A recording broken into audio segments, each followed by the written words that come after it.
है friends, welcome to SGT.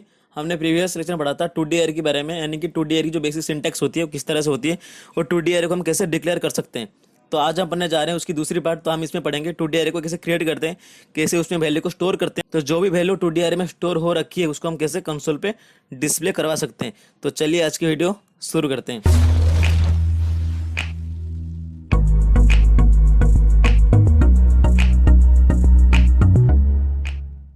तो आज हम पढ़ने जा रहे हैं क्रिएशन ऑफ 2D एरे।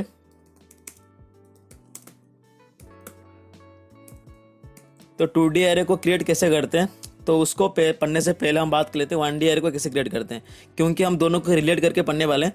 तो अगर हम बात करें 1D एरे को कैसे क्रिएट करते हैं, तो बेसिकली हम पर डेटा टाइप होती है कि हम किस तरह की जो एरे होती है, हम किस तरह के एरे क्रिएट करना चाहते हैं। तो फिर यहाँ पर सिंगल डायमेंशंस, क्योंकि यहाँ पर हम 1D एरे को क्रिएट कर रहे हैं। इंट एरे, फिर हम एरे की नाम, फिर उसके बाद न्यू कीवर्ड, फिर इंट जो भी डेटा टाइप है, फिर यहाँ पर हम कुछ साइज को मेंशन करते हैं। अगर हम यहाँ पर साइज को मेंशन नहीं करेंगे तो हम यहाँ पर एरर ही प्रोवाइड करेगा। तो सिंपल है। तो यहाँ पर हम एरे को कैसे क्रिएट करते थे, इंट नाम के डेटा टाइप है जो कि बताता है कि ये जो एरे है ये इंट टाइप का एरे है। सिंपल है। तो यहाँ पर इंट टाइप के एरे बना चुके हैं, तो उसका कुछ नाम रखा जो कि ए, फिर न्यू इंट ऑफ 5, यानी कि तो हम एक एरे बना रहे हैं जिसका साइज है 5। तो सिंपल यहाँ पर पता चल रहा है कि हम न्यू कीवर्ड की मदद से 1D एरे को क्रिएट करते हैं, क्योंकि जो एरे होती है ये हमेशा ऑब्जेक्ट जैसे ट्रीट करी जाती है जावा में। सिंपल है। तो यहाँ पर मैं सिंपल लिख देता हूँ, एरे इज ट्रीटेड आज ऑब्जेक्ट। ठीक है। तो हमेशा जो भी एरे होती है जावा में उसको हम ऑब्जेक्ट क्रिएट करते हैं। तो सिंपल है। अगर हम 2D एरे को क्रिएट करने की बात करें तो सिंपल 1D एरे को जैसे क्रिएट करते थे हम 2D एरे को भी सिंपल उस तरह से क्रिएट करेंगे। तो अगर हम बात करें 2D एरे को कैसे क्रिएट करते हैं, तो सिंपल यहाँ पर जो भी डेटा टाइप होती है, स्ट्रिंग, कैर, इंट जो भी होता है, तो सिंपल मैं यहाँ पर इंट डेटा टाइप लिया ताकि मेरे को बताना होता है कि मैं किस तरह के एरे क्रिएट करना चाहता हूँ। तो सिंपल मैं इंट टाइप का एरे क्रिएट करना चाहता हूँ, तो इंट टाइप का डाटा टाइप ले लिया मैंने। फिर उसके बाद यहाँ पर 2 डायमेंशंस, यानी कि हम 2 डायमेंशंस का यूज करें, क्योंकि यहाँ पर हम 2D एरे को क्रिएट कर रहे हैं। यहाँ पर सिंगल डायमेंशंस था क्योंकि यहाँ पर सिंगल डायमेंशनल एरे या 1D एरे को क्रिएट कर रहे थे, लेकिन यहाँ पर 2D एरे को क्रिएट करने तो यहाँ पर 2 डायमेंशंस का यूज होगा। तो सिंपल है, एरे क्रिएट हो चुका है। फिर एरे का नाम रखते हैं, तो मैंने रखा ए। फिर यहाँ पर न्यू इंट, यहाँ पर भी 2 स्क्वायर ब्रेसेस, ताकि हमको पता चले कि हम 2D एरे को क्रिएट कर रहे हैं। तो यहाँ पर हम इसको ब्लैंक नहीं छोड़ सकते, क्योंकि यहाँ पर अगर ब्लैंक छोड़ेंगे तो किस तरह के एरे क्रिएट होगा, कितनी साइज की होगा, तो ये JVM को पता नहीं चलेगा। तो सिंपल यहाँ पर हमको कोई ना कोई साइज को प्रोवाइड करना पड़ेगा। तो सिंपल यहाँ पर हम कोई भी साइज को प्रोवाइड कर सकते हैं। तो सिंपल है, यहाँ पर जो 2D एरे है वो क्रिएट हो चुका है। आई होप आपको पता है जो भी एरे होती है उसके अंदर हम जो भी एलिमेंट को स्टोर करते हैं वो इंडेक्स वाइज एलिमेंट को स्टोर करते हैं। यानी कि अगर मान लो मैं एरे के अंदर 5 एलिमेंट को स्टोर करना चाहता हूँ, तो जो कि 1, 2, 3 और 4 और 5, ठीक है, मैं इन 5 एलिमेंट को 1D एरे के अंदर स्टोर करना चाहता हूँ। इस एरे के अंदर मैं इन 5 एलिमेंट को स्टोर करना चाहता हूँ। ये जो एलिमेंट होगी इसका कोई ना कोई इंडेक्स होगा, यानी कि जो भी एरे के इंडेक्स होते हैं हमेशा 0 से शुरू होती है। पहले 0 होगा, फिर 1 होगा, फिर 2 होगा, फिर 3 होगा। तो ऐसे करके इंडेक्स इंक्रीज होता है, यानी कि एरे की जो इंडेक्सिंग होती है हमेशा 0 से शुरू होती है। जो भी एलिमेंट हम एरे के अंदर स्टोर करते हैं वो हमेशा इंडेक्स वाइज ही स्टोर होता है। तो सिंपल 2D एरे में भी इंडेक्स वाइज हम एलिमेंट को स्टोर करते हैं। तो यहाँ पर देख सकते हो यहाँ पर 2 डायमेंशंस है। यहाँ पर सिंगल डायमेंशन था तो हम सिंपल 0, 1, 2, 3 जो भी था GT करते गए थे। तो अगर बात करें 2D एरे कि हम 2D एरे में जो भी एलिमेंट को स्टोर करते हैं, यहाँ पर मैट्रिक्स वाइज एलिमेंट को स्टोर करते हैं, यानी कि रो या कॉलम फॉर्मेट में हम एलिमेंट्स को स्टोर करते हैं। अगर बात करें मैट्रिक्स वाइज कैसे होती है, यहाँ पर क्या होता है 1D एरे में 0, 1, 2, 3 एज इट इज जैसे हम इंडेक्स वाइज एलिमेंट को स्टोर करते थे। लेकिन अगर बात करें 2D एरे की, तो यहाँ पर कुछ इस तरह से होते हैं। यहाँ पर 0, 0 ये होता है पहला इंडेक्स। अगर हम दूसरे इंडेक्स की बात करें, यहाँ पर होते हैं 0, 1, फिर 0, 2 करके इस तरह से हम एलिमेंट को स्टोर करते हैं। फिर जब 0 इंडेक्स खत्म हो जाएगा फिर आएगा 1, 1। आई होप आपको पता है कि मैट्रिक्स में एलिमेंट को कैसे स्टोर करते हैं। हम डिटेल में पढ़ने वाले हैं कि मैट्रिक्स कैसे होती है। तो यहाँ पर कुछ इस तरह से होती है 1, 1, 1, 2। तो कुछ इस तरह से यहाँ पर 2D एरे में इंडेक्सिंग होती है। तो अगर हम इस 2D एरे की बात करें तो सिंपल ये 2 × या 2/3 मैट्रिक्स है। तो यहाँ पर क्या हो रहा है, यहाँ पर 2 रो है और 3 कलम है। चलिए इसको एक बार डायग्राम में देख लेते हैं किस तरह से ये रिप्रेजेंट करी जाती है एरे के अंदर। तो इस डायग्राम में देख सकते हो कि हम यहाँ पर कुछ इस तरह से एलिमेंट को स्टोर करते हैं, इस तरह से इंडेक्सिंग होती है 2D एरे में। तो यहाँ पर क्या हो रहा है, यहाँ पर जो भी 0th इंडेक्स है यहाँ पर कुछ इस तरह से एलिमेंट को स्टोर करी जाती है। यहाँ पर 0, 0, 0, 1 और 0, 2 ठीक है। और सेकंड इंडेक्स में किस तरह से होती है 1 0 1 1 और 1 2। अगर हम थर्ड इंडेक्स की बात करें तो यहाँ पर कुछ इस तरह से होती है 2 0 2 1 और 2 2। तो ये एक 3x3 मैट्रिक्स का एग्जाम्पल था जहाँ पर 3 कॉलम है और 3 रो है। यहाँ पर देख सकते हो 3 रो हैं और 3 कॉलम है। तो यहाँ पर सिंपल है कि कुछ इस तरह से इंडेक्सिंग होती है 2D एरे में। तो चलिए देख लेते हैं कि 2D एरे में हम किस तरह से इंटरनली एलिमेंट को स्टोर कर सकते हैं। तो यहाँ पर आप देख सकते हो यहाँ पर हमने एक इंट टाइप का एरे क्रिएट करा है जो कि इंट टाइप का एरे यहाँ पर, तो जिसका नाम है ए। तो इंट यहाँ पर एरे, फिर यहाँ पर ए, यहाँ पर एरे क्रिएट हो चुका है न्यू क्वेड की मदद से। तो यहाँ पर मैंने करा न्यू इंट 3 और 2। तो सिंपल है, अगर मैं चाहता हूँ ये पहली बार तो यहाँ पर तीनों एलिमेंट आके स्टोर हो जाए, फिर उसके बाद 2 एलिमेंट आके स्टोर हो जाए। तो सिंपल है, फिलहाल के लिए इतना समझिए कि यहाँ पर तीनों एलिमेंट स्टोर करनी है, यानी कि जो बेस हमारा वो 3 है। जो पहला वाला आता है ना वो 3, हम इसको बेस बोलते हैं। सिंपल है, तो यहाँ पर बेस आया यहाँ पर, तो मेरे को तीनों एलिमेंट को स्टोर करना है। मेरे को पता नहीं एलिमेंट क्या है, तो सिंपल है, मेरे को एलिमेंट क्या है पता नहीं, लेकिन मैं चाहता हूँ मेरी एरे में तीनों एलिमेंट स्टोर हो जाए। तो यहीं तक है। तो यहाँ पर है तीनों एलिमेंट स्टोर करने के लिए हम इंडेक्सिंग वाइज एलिमेंट को स्टोर करेंगे। अगर मैं चाहता हूँ मेरी एरे में तीनों एलिमेंट स्टोर हो जाए तो पहला इंडेक्स 0 होगा, फिर उसके बाद 1, फिर उसके बाद 2। तो यहाँ पर आएगा 0, फिर यहाँ पर 1, फिर यहाँ पर 2। तो यहाँ पर तीनों एलिमेंट स्टोर हो चुके हैं। फिर उसकी रेस्पेक्ट में हम 2 एलिमेंट को स्टोर करेंगे, यानी कि जितने भी ब्लॉक क्रिएट होंगे उसकी रेस्पेक्ट में 2 एलिमेंट को हम स्टोर करेंगे। यानी कि यहाँ पर तीनों ब्लॉक क्रिएट हो चुके हैं जो कि 0 1 और 2, तो उसकी रेस्पेक्ट में हम 2 एलिमेंट को स्टोर करेंगे। तो सिंपल है, यहाँ पर आया 2 एलिमेंट स्टोर हो गया, फिर यहाँ पर 2 एलिमेंट स्टोर हो गया, फिर यहाँ पर 2 एलिमेंट स्टोर हो गया। यानी कि यहाँ पर जो है, यहाँ पर ये 0 था, यहाँ पर 1 था, यहाँ पर 2 था। थोड़ा सा अंदाजा लगाइए ताकि आपको एक अच्छी क्लैरिटी मिले। तो यहाँ पर था 0, यहाँ पर था 1, यहाँ पर था 2, ठीक है। तो फिर यहाँ पर भी ऐसे होगा, यहाँ पर 0 था, यहाँ पर 1 था। सिंपल है ना, अगर ये 0 1 2 हो रहा है तो यहाँ पर भी 0 1 होगा, यहाँ पर भी 0 1 होगा, यहाँ पर भी 0 1 होगा। तो ये किस तरह से काम करेगा? अगर हम इंडेक्सिंग की बात करें टोटल एरे की, तो यहाँ पर 0 1 2 था, यहाँ पर हो जाए 0 और 0, फिर 0 1। समझ आ रहा है ना? यहाँ पर 0 था, यहाँ पर 0 है, 0 0 हो जाएगा, फिर 0 1। यहाँ पर एलिमेंट स्टोर हो चुके हैं। फिर यहाँ पर आएंगे फिर 1 0, फिर 1 और 1, फिर यहाँ पर आएंगे 2 0, फिर 2 और 1। तो कुछ इस तरह से हम एलिमेंट को स्टोर करते हैं, कुछ इस तरह से हम 2D एरे में इंडेक्सिंग करते हैं। तो यहाँ पर मान लो मैंने कुछ इस तरह से करा, मैंने करा इंट एरे। तो यहाँ पर मैंने 2D एरे क्रिएट करा जिसका नाम रखा ARR, ठीक है। सिंपल है, हमेशा यही रखते हैं, इस पर रखते हैं ARR। तो यहाँ पर मैंने एक एरे क्रिएट करा जो कि न्यू इंट। तो यहाँ पर मैंने एक बेस प्रोवाइड करी जो कि 2। तो यहाँ पर मैंने एक दूसरी बेस प्रोवाइड करी जो कि 3। तो सिंपल है, मैंने यहाँ पर 2D एरे क्रिएट करा जो कि इन टाइप का एरे जिसका नाम है ARR। तो सिंपल है, मैं चाहता हूँ यहाँ पर एलिमेंट को स्टोर करने के लिए कि हम किस तरह से यहाँ पर एलिमेंट को स्टोर कर सकते हैं। तो सिंपल है, तो ये हमारा 2x3 का एरे है। 2x3 की जो एरे होती है किस तरह से होती है मैं बता दूँ। यहाँ पर जो भी एलिमेंट इंडेक्सिंग होती है यहाँ पर 0 0 पहले आते हैं, ठीक है। यहाँ पर क्या करेंगे, हम 2 रो और 3 कॉलम की एक एरे क्रिएट करेंगे, ठीक है। 0 0, फिर उसके बाद 0 1, फिर उसके बाद 0 2।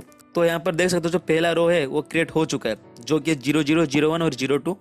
मैं चाहता हूँ दूसरी रो भी क्रिएट करने के लिए, तो मैं किस तरह से करूँगा, मैं करूँगा 1 0, तो फिर आएगा 1 1, फिर यहाँ पर होगा 1 2। तो कुछ इस तरह से हम एलिमेंट को स्टोर करते हैं 2D एरे में, जो जहाँ पर 2x3 का मैट्रिक्स हो।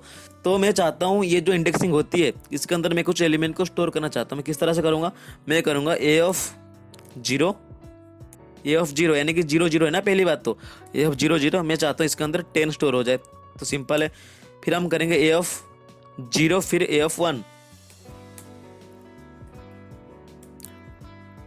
फिर उसके अंदर मैं स्टोर करना चाहता हूँ 20, कुछ भी एलिमेंट स्टोर कर सकते हो आप। फिर मैं चाहता हूँ A ऑफ 0 2, तो पहली बात है यहाँ पर 0, फिर उसके बाद दूसरी डायमेंशन में 2। तो सिंपल है, यहाँ पर फिर मैंने यहाँ पर स्टोर करा 30 को। सिंपल है, यहाँ पर जो पहली रो है कंप्लीट हो चुका है, यानी कि 0 0 हो चुका है, 0 1 भी हो सकता है, 0 2 भी हो सकता है। यानी कि 2x3 एरे में हम 2 रो की और 3 कॉलम की एक एरे को क्रिएट करेंगे। तो सिंपल यहाँ पर एक रो कंप्लीट हो चुका है, तो फिर हम करेंगे A ऑफ 1 0।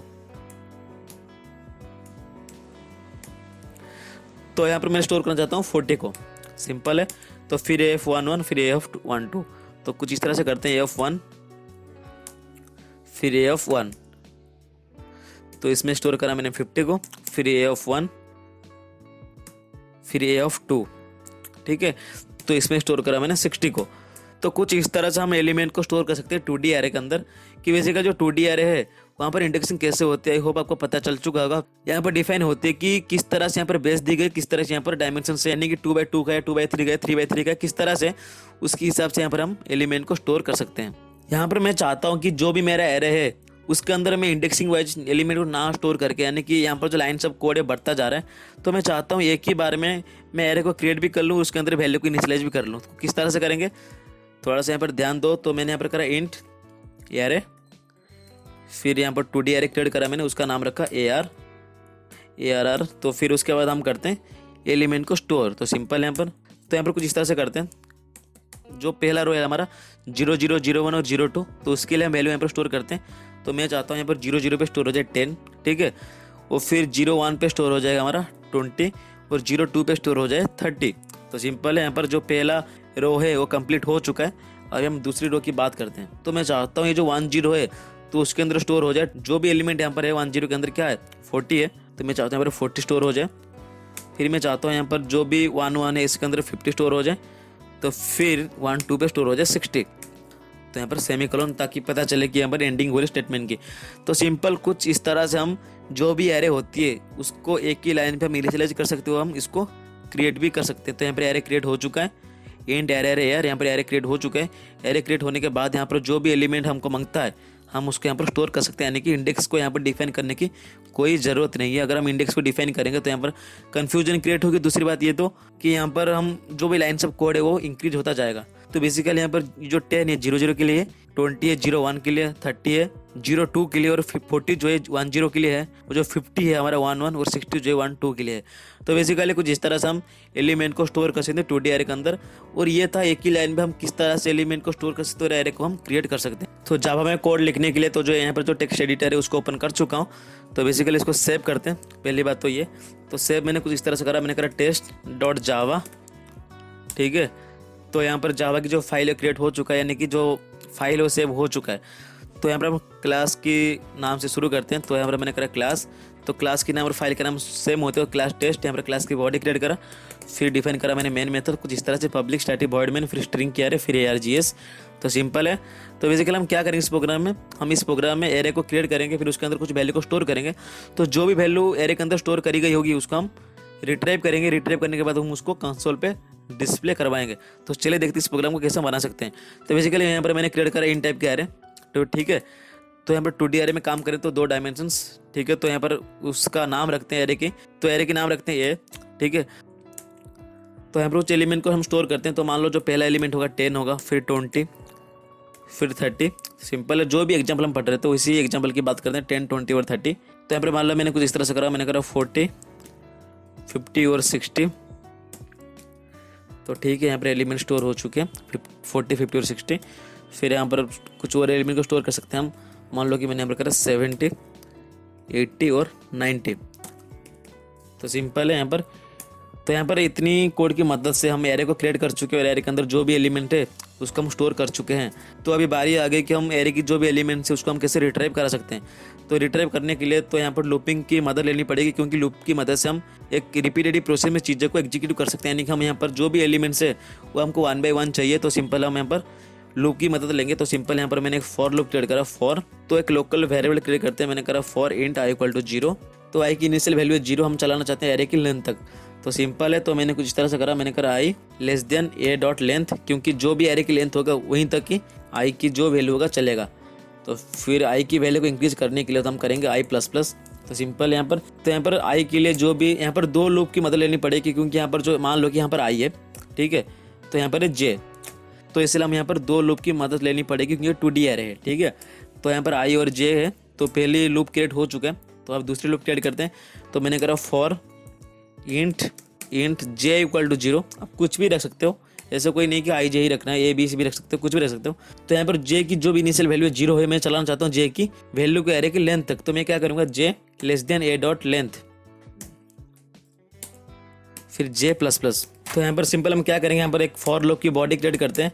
तो यहाँ पर मैंने करा system.out.println। तो यहाँ पर जो भी एरे की वैल्यू जो थी उसको हम यहाँ पर प्रिंट करते हैं। मैंने करा यहाँ पर स्पेस के लिए, तो सिंपल यहाँ पर जो एलियन हटा देते ताकि जो भी हमारा एलिमेंट है वो एक ही लाइन पे ही स्टोर हो जाए या एक ही लाइन पे शो हो जाए। कुछ इस तरह से करा, मैंने करा a(i) फिर a(j), ठीक है। तो पहले इस प्रोग्राम को समझते हैं, इस प्रोग्राम काम कैसे करता है। तो बेसिकली जो i की इनिशियल वैल्यू है 0 है, तो सिंपल है i की इनिशियल वैल्यू 0 है, तो ये 0 से शुरू होएगा लेकिन चलेगा एरे की लेंथ तक। जो भी एरे है उसका लेंथ क्या है, इसकी लेंथ है 3, यानी कि ये है पहला लेंथ 1, फिर ये 2 और ये 3। तो हम आगे पढ़ने वाले हैं जो भी एरे होती है उसको हम लेंथ कैसे निकालेंगे, जो भी ऑपरेशंस होती है 2D एरे में। तो फिलहाल जो लेंथ एरे की वो 3 है, तो सिंपल है, तो ये 3 तक ही चलेगा, ठीक है। तो यहाँ पर 0 है आई की वैल्यू, यहाँ पर चेक करेंगे कि आई की वैल्यू तो 0 है, ये आई की वैल्यू लेंथ से छोटा है या नहीं। हाँ जी भाई बिल्कुल छोटा है, तो अगर छोटा है तो हम इसके अंदर आएंगे। अंदर आने के बाद यहाँ पर जो भी जे की वैल्यू है वो भी तो 0 है, तो यहाँ पर जो भी हम जे की वैल्यू है, जे की वैल्यू क्या है, जे की वैल्यू 0 है, तो सिंपल यहाँ पर हम करेंगे यहाँ पर जे इक्वल टू 0, क्योंकि जे की जो इनिशियल वैल्यू 0 है, तो मैं चाहता हूँ जे की वैल्यू 0 से चले एरे की लेंथ तक, यानी कि एरे की लेंथ यहाँ पर क्या है 3 है। तो बेसिकली यहाँ पर भी कंडीशन सेटिस्फाई हो रहा है, तो कंडीशन सेटिस्फाई हो रहा है तो हम इसके अंदर आएंगे, जो भी फॉर लूप उसके अंदर आएंगे। उसके अंदर आने के बाद यहाँ पर करेंगे system dot out dot print, यानी कि जो भी कंडीशन हो गए उसके हिसाब से यहाँ पर प्रिंट करेंगे। तो ए ऑफ आई क्या है, ए ऑफ आई है 0, तो सिंपल है 0 है, तो जे भी है 0, तो ठीक है, यानी कि ए ऑफ आई ए ऑफ जे, यानी कि ए ऑफ 0 और ए ऑफ 0। तो यहाँ पर देख सकते हो जो भी 0 0 है, यानी कि आई की वैल्यू भी 0, जे की वैल्यू 0 है, तो हम क्या करेंगे यहाँ पर प्रिंट करेंगे ए ऑफ 0 0 को। तो बेसिकली कुछ इस तरह से ये लूप चलता जाएगा, फिर 0 0 होगा, फिर 0 1 होगा, फिर 0 2 होगा, ये लूप तब तक चलेगा जब तक कंडीशन सेटिस्फाई हो रहे हैं। तो सिंपल यहाँ पर तो कुछ इस तरह से हम एरे के एलिमेंट को 1 बाय 1 रिट्रीव करा सकते हैं। तो यहाँ पर मैंने इसको सेव करा Ctrl+S, तो यहाँ पर CMD ओपन करते हैं, तो CMD ओपन हो चुका है। तो यहाँ पर करते हैं जावा-c test.java। तो बेसिकली कंपाइल करने के लिए वो सॉरी मैंने यहाँ पर जो भी चीज़ें था आपको समझाने के लिए यहाँ पर मैंने कमेंट करना भूल गया, तो सिंपल यहाँ पर कमेंट कर लेते हैं।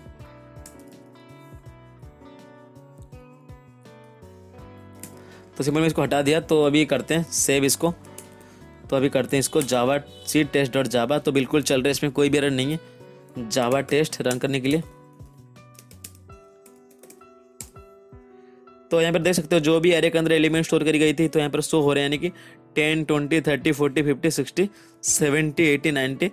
तो यहाँ पर देख सकते हो वही एलिमेंट यहाँ पर स्टोर हो रखे हैं, यानी कि 10 20 30 40 50 60 70 80 90।